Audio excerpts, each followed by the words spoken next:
Hi everyone, it's Diversity TV bringing you the Untold Stories for the week of October 22nd, 2021 from our River Valley studio in Edmonton, the capital city of Alberta, Canada.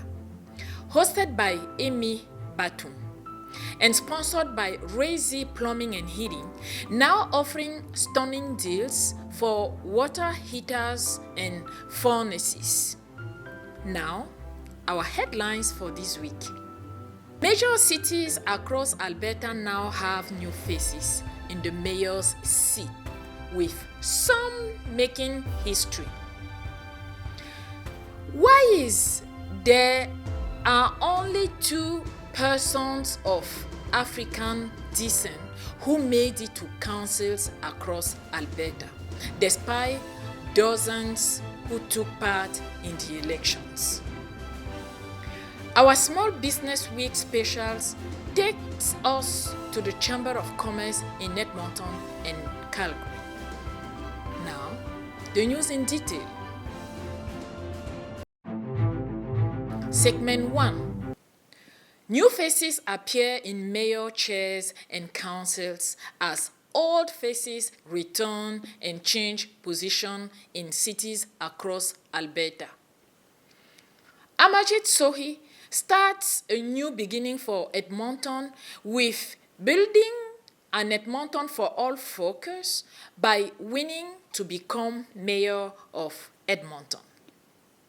Besides, these elections saw the rise of women with 8 women elected in Edmonton.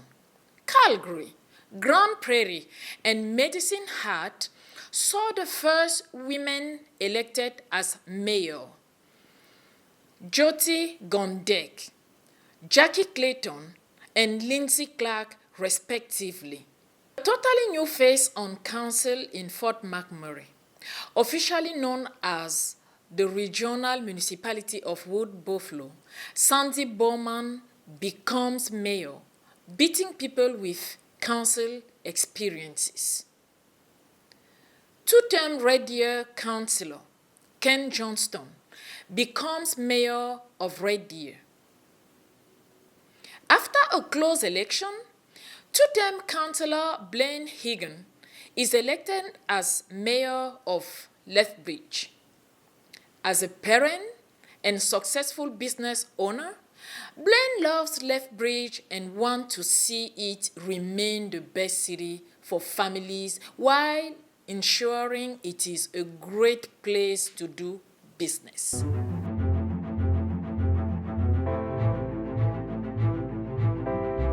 Two, finding beauty product for darker skin types is like finding a fallen grain of sand on a beach. Hear from Dr. Bobda, the man that has invested his pharmacological expertise to fix that problem. The acne problem, you have to think to solve the inflammation problem on the skin.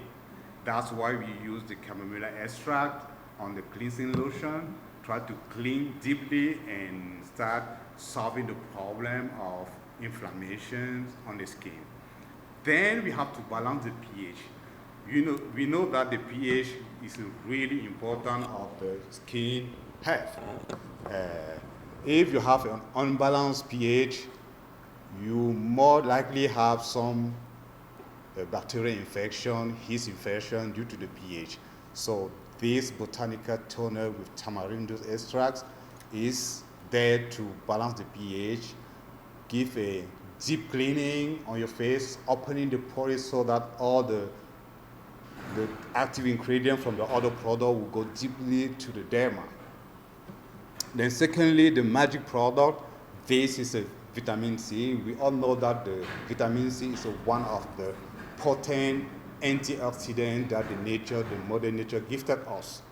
Yeah, so we added the hyaluronic acid in there. We also added the gotu kola. The gotu kola help to increase the blood flow under the derma so that the oxygen, bring more oxygen into the skin and more life into the skin. That's what this do. And also a potent anti-inflammatory and also bacteriostatic. What does that mean? Bacteriostatic means blocking the bacteria to grow, because one of the components of the acne in certain people is bacterial infection. So this does block the bacteria to grow and give the chance to our immune system to completely destroy those bacteria and win the infection. So we can clear the acne definitely. Of course, after bringing all those active ingredients into the skin needs to be moisturized. Bring more water on the skin. The skin needs to be, to breathe. And to do that, this is what we formulated at our 24-hour daily cream.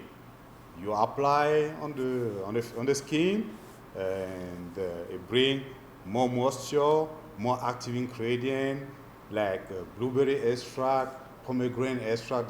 Those are anti-aging products, and it's wonderful products. What I'm going to say is that this is a whole family product, right? All our natural ingredients we use, and one of the things is that all the products are made in Canada. Segment 3. Fashion and Beauty Time on Diversity TV. KYN apparel sales end at the end of this month with 80% off on all inventory.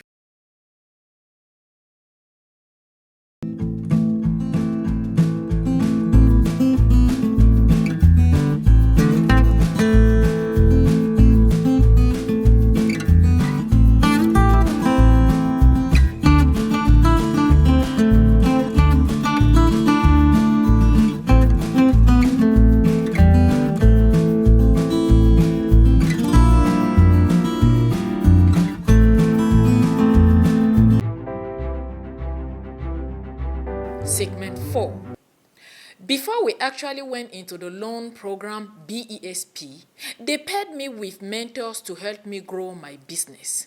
Shown on BESP on Diversity TV.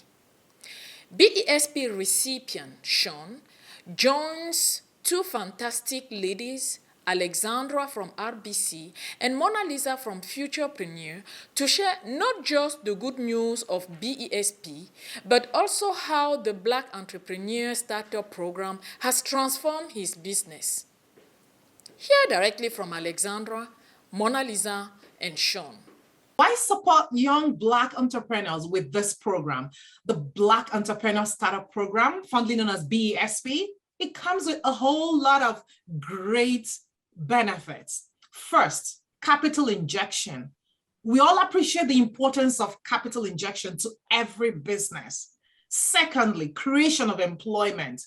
We're not just creating employment directly for that entrepreneur, but we are also creating indirect employment, because there is that web designer who is going to design his website. There is that truck driver who will deliver his goods. So there is both direct and indirect employment. And finally, multiculturalism. We foster multiculturalism because with the exchange of cultures, the economy thrives, the economy grows.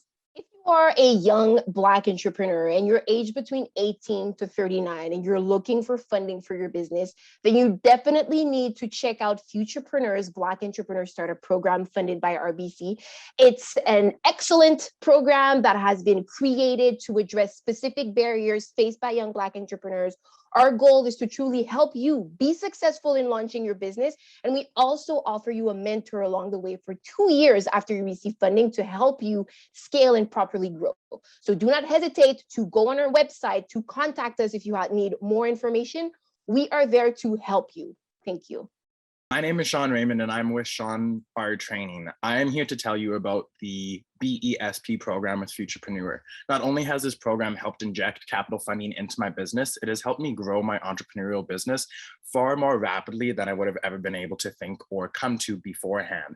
This program gives me mentorship that allows me to grow my business for 2 years after the funding has been released. And not only has that support helped me grow, it has also given me the confidence to make the decisions and the choices that I need to make my business as successful as it has been this year.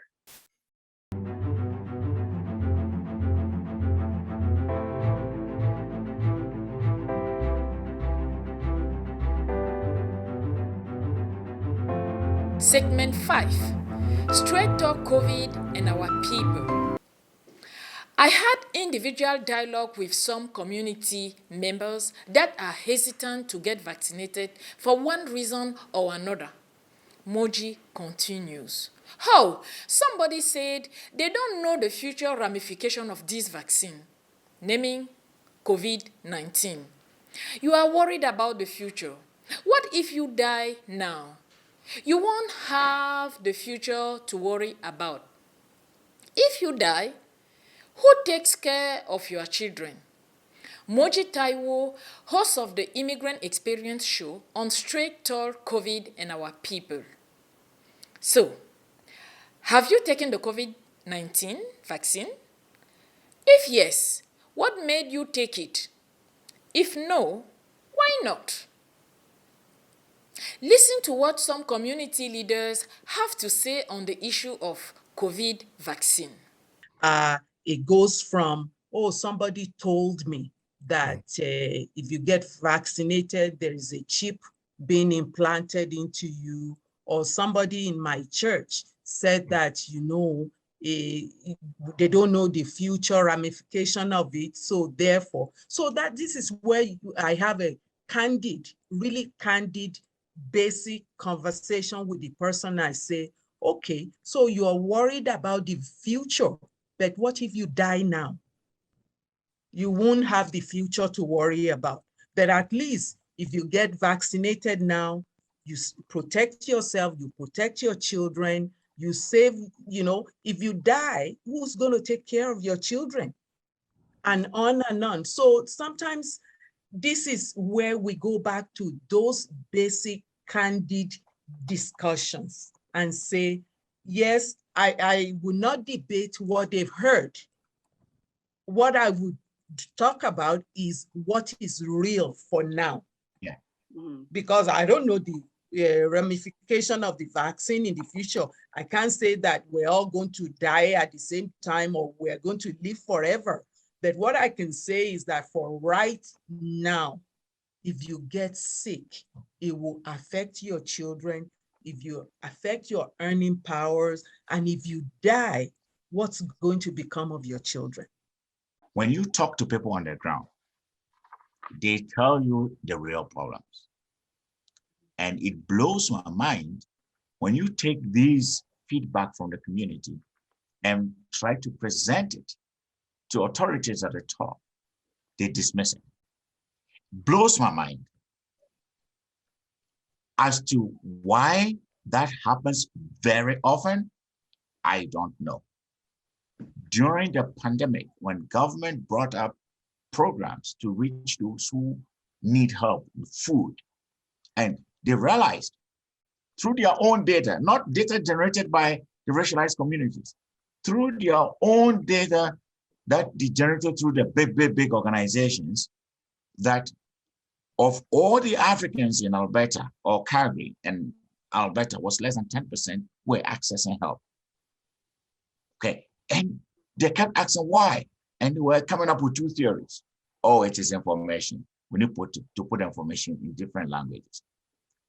When they called us, it took a minister, Mr. Amarjeet Sohi, said, no, we've done this and we are getting the same results. Something is wrong somewhere. Called the community leaders and said, what is the problem on the ground? And we just give them the blueprint. First and foremost, people from Africa and other countries don't beg for food. Mm-mm. When I am hungry, it is my neighbor next door that knows I am hungry. They will cook and bring me food.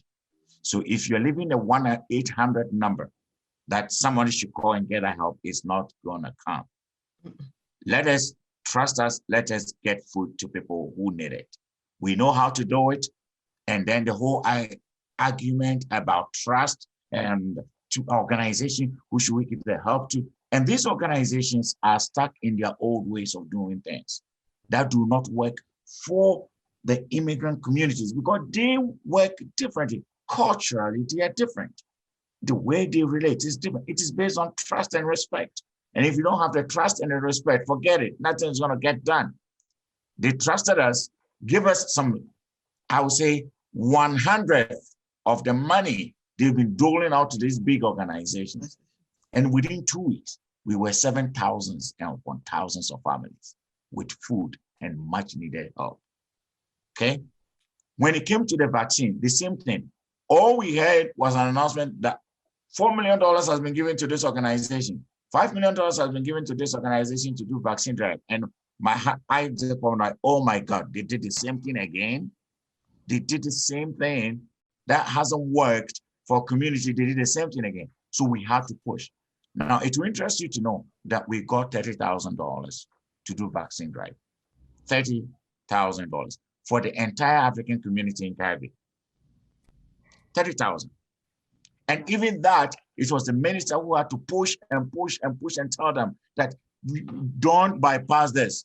And as I said, we had clinics at Ikram Joma, we had clinics at the other mosque, we had clinics at Somali Center, and people came out and got vaccinated. And I told the minister, now you realize that the communities know how their communities work.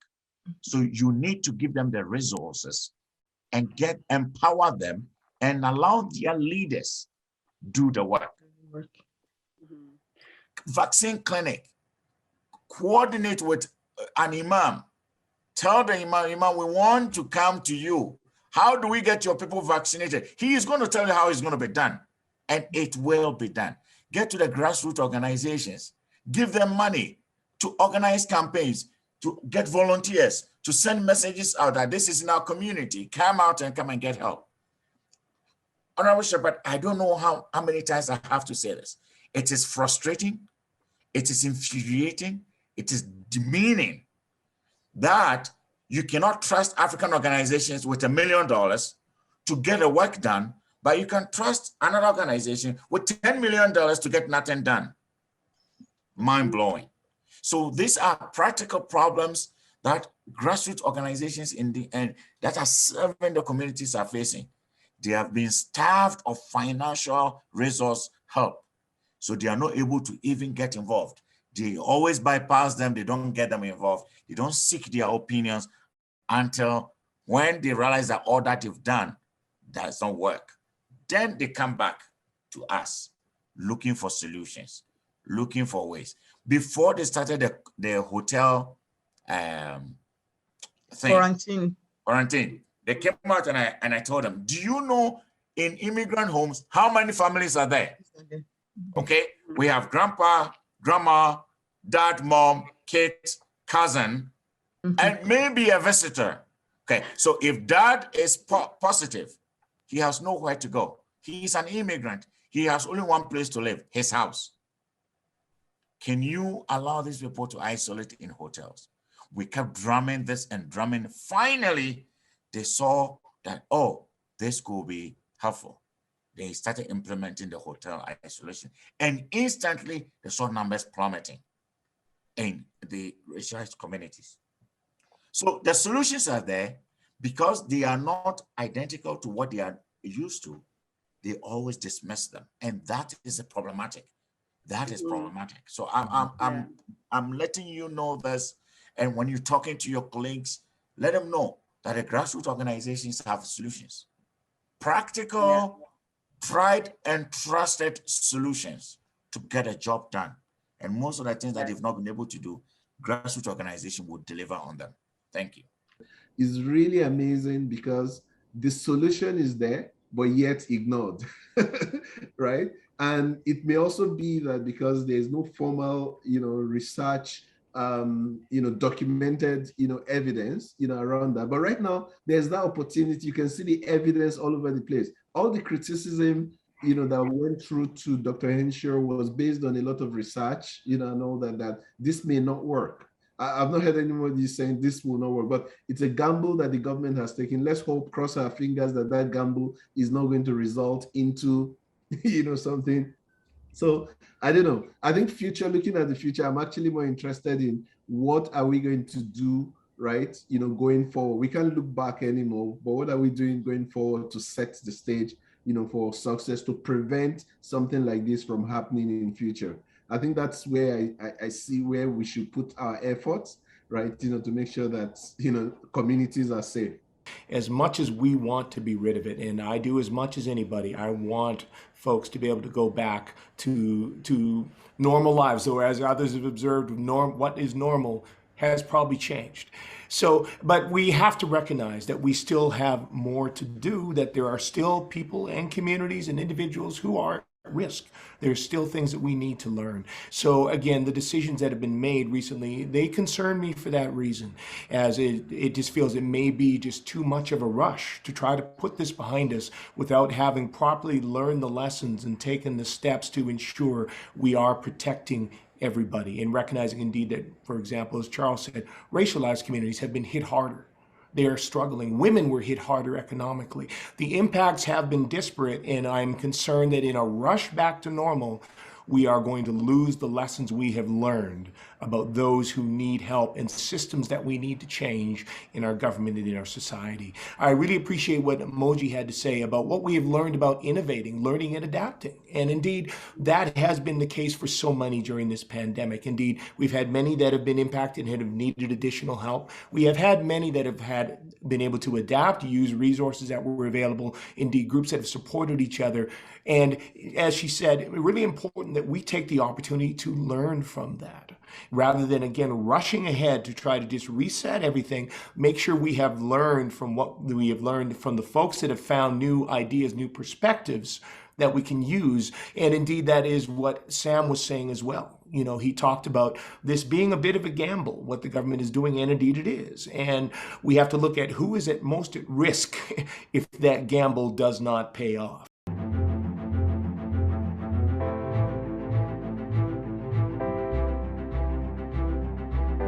Segment 6. What do we have for Diversity TV International News? The first Black National Security Advisor, John Chiefs of Staff Chairman and Secretary of State Colin Powell has died.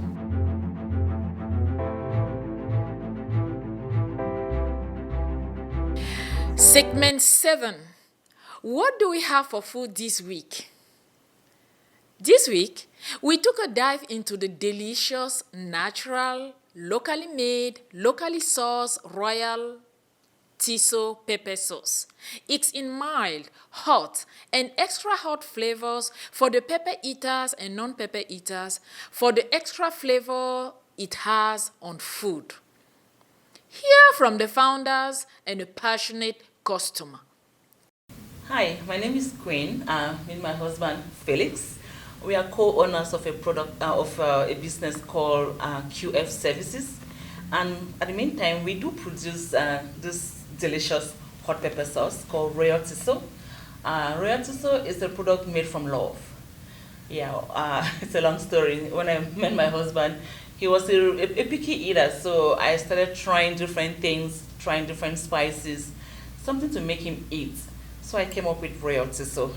Royal Tiso is sold across major cities in Canada, like we are in Calgary, Edmonton, Quebec, Ottawa. We also have it sold in Houston in the US.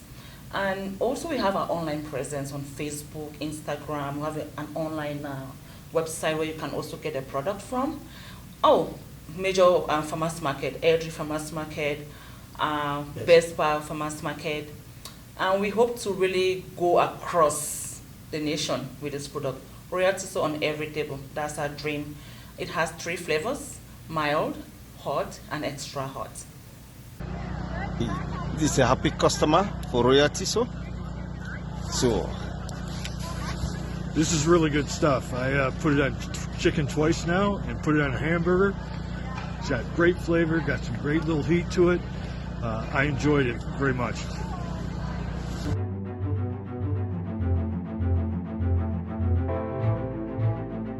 Segment 8. We have lots of community announcements this week. Get to know some of the programs offered by Solomon College in Edmonton? Please contact 780-431-1515 or info@solomoncollege.ca. And I'm here today to talk to you about 3 employment programs that Solomon College delivers. The first is our Connections to Employment program, which focuses on preparing newcomers to work in the retail sector. Secondly, we have our Food Service Supervisor Preparation Program, which supports newcomers to develop skills to work in the food services sector. And our final employment training program is our Quest Key Workplace Essential Skills Training Program, which is designed to help newcomers build warehouse technology skills to work in the warehousing sector. He's a volunteer master composter recycler with the city of Edmonton, the chairman of Edmonton Igbo School Board, and the director of the Edgemont Community League. He has penned down his 5 years Canadian journey to inspire newcomers to Canada. Let us hear from Chidi Iwuchukwu. Thank you, Emi, for having me. We came into Canada in 2017, and when we landed here, we didn't know anybody in town who could help us with some of the information to help us settle as fast as possible. We looked through the library and all the other resource centers, and we couldn't find any one single resource that could help us navigate our way through. We went through the maze of finding our feet and everything.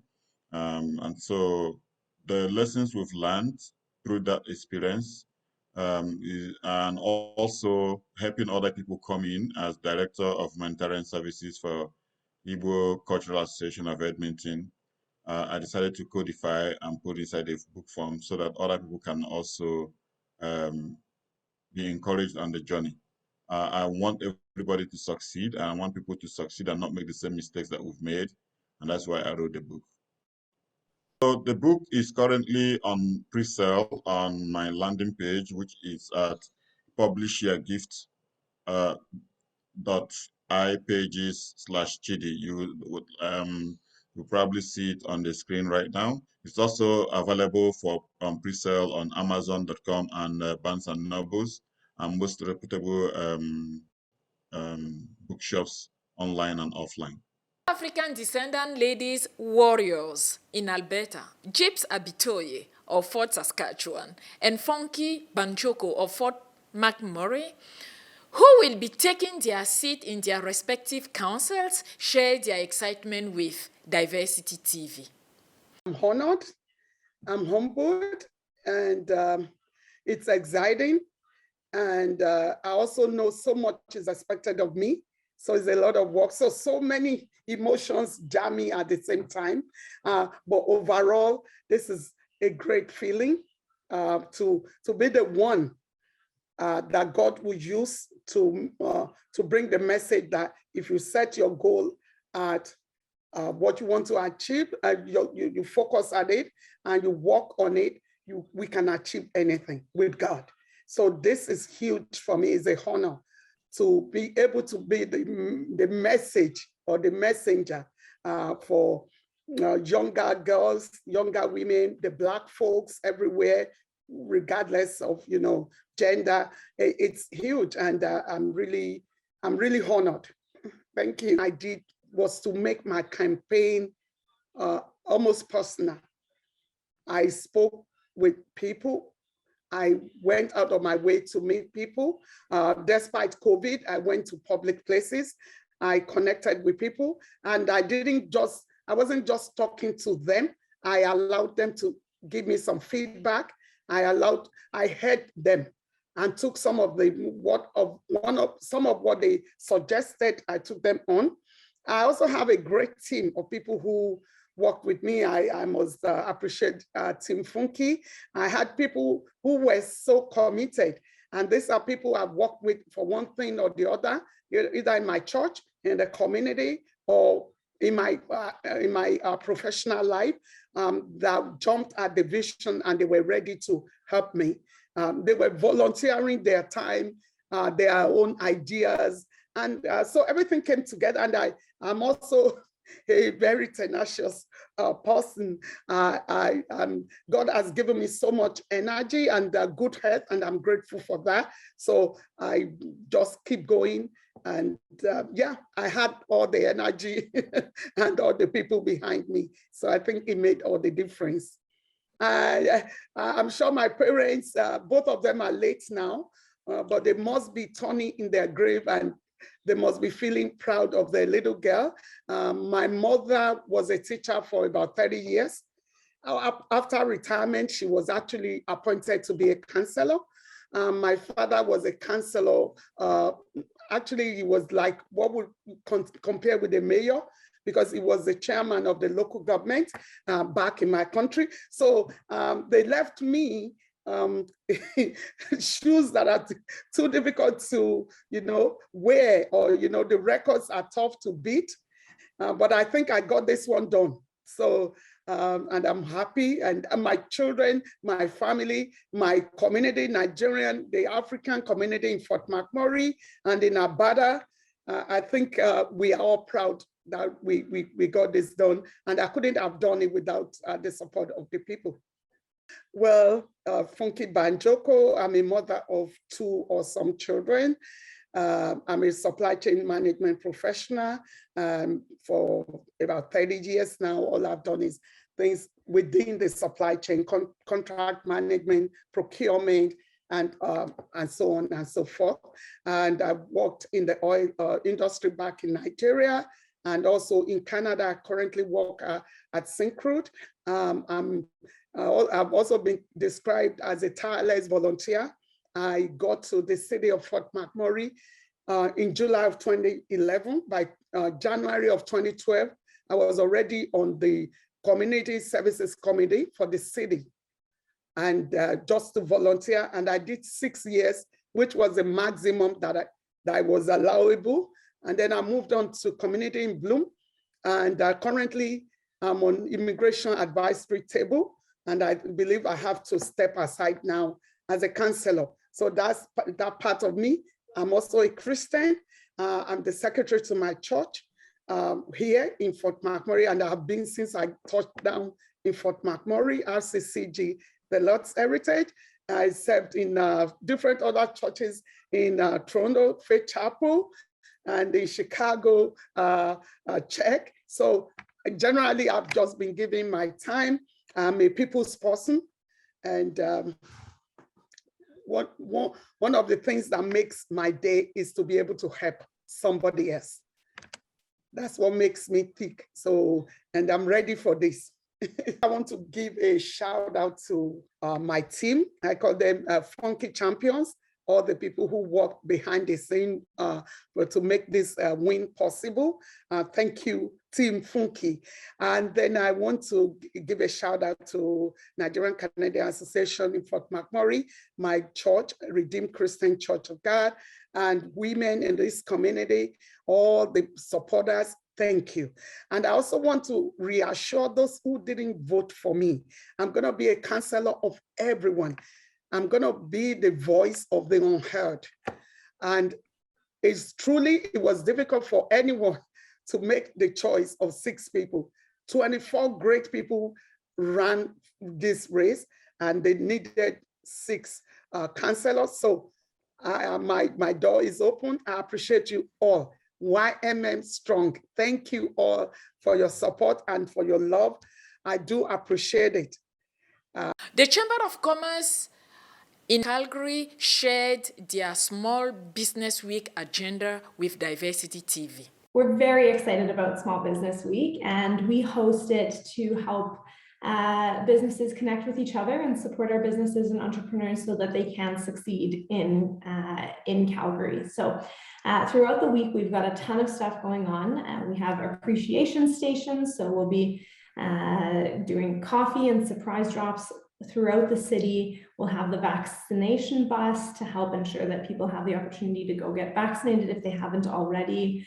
We'll have a full virtual summit with workshops, a keynote, some beer tasting and stretch breaks, and all of that. And then we'll finish off the week on Friday evening with the Calgary Small Business Awards and Gala, where we have 8 awards that we'll be giving to small businesses that have demonstrated really exceptional resilience.